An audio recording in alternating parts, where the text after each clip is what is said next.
Alisisitiza kuwa siku zote katika maisha yake atahubiri amani kwa Watanzania, vinginevyo hafai kuwa rais, kwa kuwa amani ndiyo msingi wa maendeleo ya taifa lolote duniani. Dr. Magufuli amesema hayo mjini Butiama katika mkutano wake wa kwanza wa kampeni mkoani Mara. Jafari Haniu ana taarifa zaidi. Safari ya kusaka ridhaa ya kuongoza Watanzania zaidi ya milioni 45 inabisha hodi katika mkoa wenye historia ya kipekee, Mara. Mapema asubuhi kampeni za mgombea wa rais wa CCM Dr. John Magufuli zikaanzia kijijini Butiama, nyumbani kwa baba wa taifa. Mapokezi makubwa yenye bashasha za kila aina yalikuwa yakimsubiri hapa. Mgombea wa rais Dr. Magufuli ndani ya jumba la makumbusho katika himaya ya baba wa taifa hayati Mwalimu Julius Nyerere.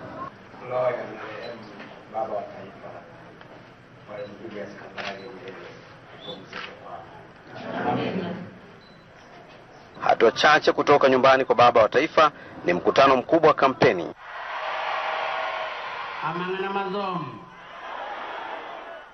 Dr. Magufuli kwa mara nyingine akaweka wazi azma yake kusitiza amani kwa Watanzania. Nisipohubiri amani kwa Watanzania sifai kuwa rais.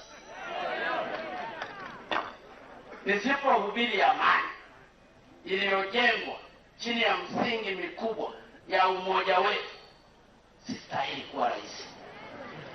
Kwa hiyo mimi nitaihubiri amani, iwe mchana, iwe usiku, iwe asubuhi, niwe nimelala, nitaendelea kuhubiri amani kwa sababu nataka Watanzania waishi kwa amani ili wapate maendeleo. Pia akaahidi kumaliza tatizo la umeme katika mji wa Butiama. Kuna swala la umeme.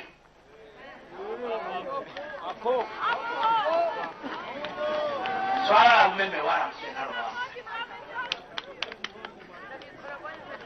Alipoingia Profesa Muhongo, na mimi nataka niwaambie ukweli, ni mchapa kazi.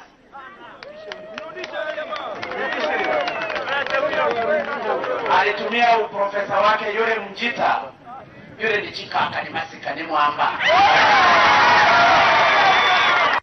Baadaye ikawa zamu ya mtoto wa baba wa taifa na mwanasiasa mkongwe nchini, Makongoro Nyerere.